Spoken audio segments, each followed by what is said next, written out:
Kembali lagi dengan saya, Estiana, dan sekarang saya ditemani oleh konsultan kita. Mungkin bisa dibantu perkenalkan terlebih dahulu. Hai semua, namaku Rode Agnesia. Sebenarnya masih panjang ke belakangnya, tapi cukup di Rode Agnesia aja. Kita juga ada Instagram khusus konsultan, itu di RRY. Untuk judul kali ini merupakan arsip bukan beban, seperti itu. Arsip sama dengan aset, sebenarnya sangat menarik sekali ya. Mungkin sebenarnya kenapa sih arsip itu bisa sering banget dianggap beban? Jadi pastilah kita tahu ya, karena tuh kalau kenapa sih mindset orang tuh udah melihat arsip tuh menjadi beban.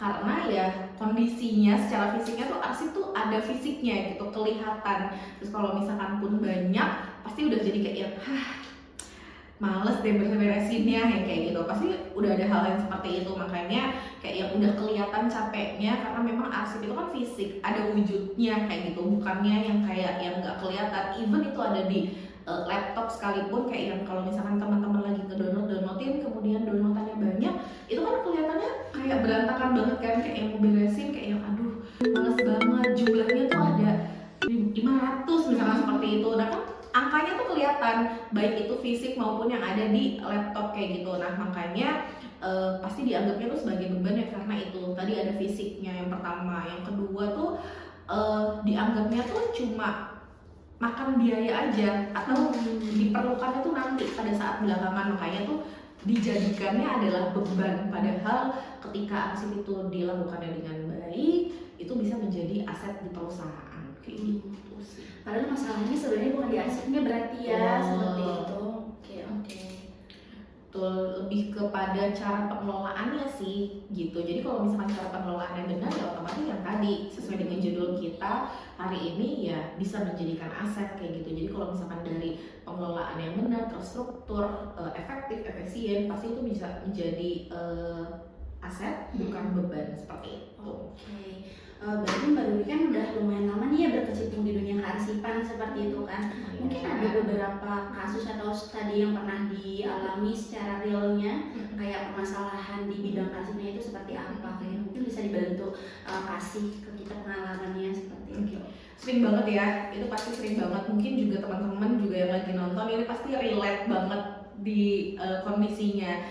Kayak misalkan kalau misalkan lagi ada audit atau tiba-tiba tuh kayak yang butuh dokumen apa, diminta sama bos, tolong dong cariin untuk tahun 2018 misal, tapi kondisinya kalian itu baru masuk adalah tahun 2020, pasti kan selalu memegang kata-kata ya gue kan belum di sini, pasti yang ada kayak gitu. Itu adalah istilahnya adalah beban di masa lalu atau dosa di masa lalu seperti itu. Tapi kalau misalkan dari secara pengelolaan yang baik, yang benar, mau itu tahun berapa aja, walau misalkan belum dimusnahkan, itu pasti harusnya ketemu sih kayak gitu. Jadi yang pasti itu adalah audit ya, pasti ketika audit, ketika penilaian seperti itu. Jadi kalau misalkan dari tim auditor minta dokumen atau minta arsip tersebut, tapi dari kitanya nggak bisa memberikan gitu, misalkan dokumen transaksi kayak gitu, terus habis itu dari kitanya nggak bisa memberikan, ya otomatis kan itu menjadi temuan kan kayak gitu. Tapi kan kalau misalkan itu bisa ketemu kayak gitu, efektif, efisien, atau temu kembali informasinya dengan cepat, ya itu kan pastinya kan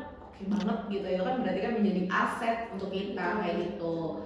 Itu sih. Dan kayak misalkan kan kadang kan juga kalau perusahaan kan punya aset ya kan, punya aset yang dia beli seperti itu. Kalaupun misalkan dari kitanya dari pengelolaan aset yang nggak baik, kita nggak tahu tuh aset apa aja tuh yang dimiliki sama perusahaan tersebut kayak gitu. Nah kalau misalkan dari penataannya udah baik, itu pasti kita tahu tuh kita punya aset apa aja sih kayak gitu, dan itu pasti kita bisa olah lagi dan lain sebagainya, seperti itu sih. Oke, berarti sebenarnya dalam penataan itu sangat-sangat penting sekali ya, dan kita tuh bisa segera mengetahui apa aja poin-poin penting yang ada di perusahaan, mulai dari audit dan lain-lainnya kayak gitu. Biasanya itu berguna banget buat masa depan juga ya. Oke, biasanya pernah nggak sih Bu Ruri ini menemukan salah satu kasus yang benar-benar kayak kasusnya berat banget selama ada di dunia kearsipan?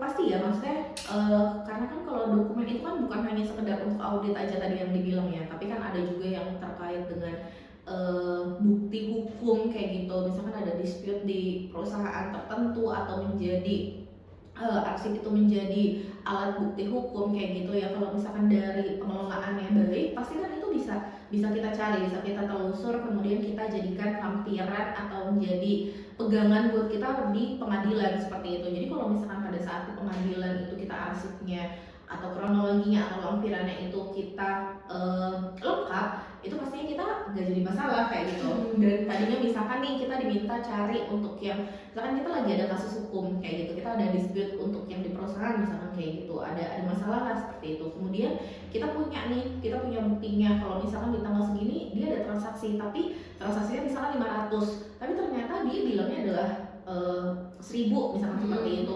Ya kan dokumennya 500 gitu, hitam di atas putihnya 500 kayak gitu. Berarti kan dari situ kan udah ada ya permasalahan seperti itu, sudah ada dispute terkait dengan hal tersebut kayak gitu. Makanya arsip itu sangat penting banget kayak gitu, bukan hanya sekedar kayak yang ketika teman-teman atau dari Bu Esti sendiri kayak yang menciptakan arsip itu kemudian ya udah main asal aja taruh di mana misalkan seperti itu, tinggal di download atau ada di folder ST misalkan seperti itu, kemudian revisi alhamdulillah dengan file yang seperti itu. Jadi kita nggak bisa menggambarkan, nggak bisa tahu kronologi ini sebenarnya apa kayak gitu.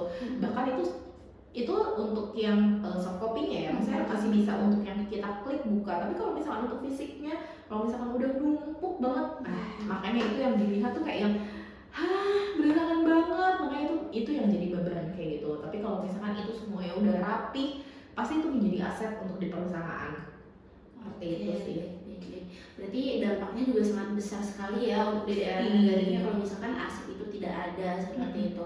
Nah kalau untuk impact yang positifnya nih secara nyatanya itu di dunia kearsipan biasanya apa tuh? Oke, pastinya untuk impactnya itu adalah ke manajemennya juga ya, maksudnya kayak yang kan dari segi efisiennya dalam mencari kayak gitu, dan juga nggak panik gitu lah istilahnya, dan juga untuk yang semua bukti itu tersedia dari segi legalnya. Kalau misalkan lagi ada yang tadi diceritakan yang ada kasus hukum kayak gitu, jadi bukan hanya sekedar dari ketika ada kasus hukum kemudian kita bingung, kita baru kelabakan, kita baru panik gitu istilahnya, tapi ketika kita sudah mempersiapkan hal itu gitu sebagai tindakan preventifnya sih seperti itu. Jadi walaupun kalau misalkan ada hal-hal seperti itu, ya arsip kita udah rapi gitu.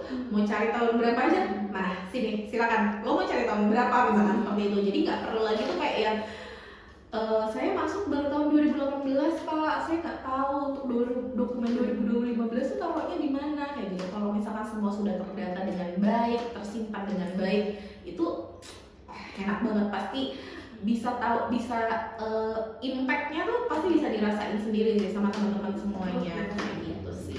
Oke baik, berarti tadi udah dijelaskan juga kan seberapa pentingnya kearsipan itu. Arsip itu bukan beban ya, tapi arsip itu merupakan aset seperti itu yang tadi sudah disampaikan oleh Ibu Ruri. Itu sangat-sangat membantu kita untuk membuka mata kita bahwasanya arsip itu bukan kesalahan juga seperti itu. Arsip itu juga tidak sesulit itu untuk dilakukan atau dikelola seperti itu, apalagi untuk dilestarikan. Mungkin ada kata-kata yang disampaikan dari Bu Ruri untuk Bapak maupun Ibu yang menonton video kita. Oke. Jadi balik lagi ya sesuai dengan judul kita hari ini. Kalau misalkan dari rekan-rekan semua, Bapak Ibu, teman-teman semuanya tidak melakukan pengelolaan dengan baik untuk arsip itu sendiri, pastinya arsip itu akan menjadi beban karena lama-lama akan bertumpuk seperti itu. Karena kan kita namanya kerja, kita menghasilkan records ya kan, kita akan menghasilkan records dan itu akan terus banyak sekali kayak gitu. Tapi kalau misalkan kita memang dari awalnya sudah komit untuk langsung melakukan pemberkasan, sudah langsung misalkan yang ada di laptop kita udah nggak paperless, misalkan kita bicara seperti itu, ya udah silakan aja seperti itu. Jadi tapi kan tidak ada di dokumen pribadinya, maksudnya di laptop pribadinya, ada di dokumen, ada di sistem yang DC dan lain sebagainya, di download kayak gitu, itu tidak. Nah kemudian kalau misalkan secara fisiknya itu tidak ditumpuk aja di ruangan, itu hasilnya akan banyak gitu, sedangkan ruangannya cuma itu doang kayak gitu, tapi arsipnya akan terus bertambah kayak gitu. Makanya ketika memang arsipnya tidak dikelola dengan baik, pastinya itu akan menjadi beban. Tapi ketika arsipnya itu sudah dikelola dengan baik, pasti ada yang akan ditemuin kayak gitu, pasti itu akan menjadi aset kayak gitu. Karena beberapa kali saya melakukan penataan arsip baik di kementerian lembaga atau di perusahaan, kami banyak nemuin dokumen tuh yang itu penting banget kayak gitu, kayak yang kadang tuh kayak yang surat tanah dari urusan kita sendiri, bahkan kayak yang orangnya tuh lupa, oh iya ya ada ya yang kayak gini, padahal kan itu penting banget kayak gitu untuk hal-hal seperti itu. Makanya ketika arsipnya numpuk kayak gitu, jangan kaget apa saja kan nanti yang akan ditemukan di dalamnya seperti itu, dan itu pasti akan menjadi sangat penting banget dan bisa menjadi aset seperti itu sih. Oke, duh mantap banget nih penjelasan dari Bu Ruwari. Kita sudah mendapatkan insight-nya. Semoga ini semua bermanfaat ya buat kita semua. Mungkin waktu kita di hari ini sudah cukup. Mungkin nanti kita bisa lanjut lagi di episode minggu depan seperti itu. Mungkin kita bakalan ajarin Bu Ruwari dulu nih. Oke, kayak gini dulu Bu Ruwari. Like, comment, Comment and share. and share.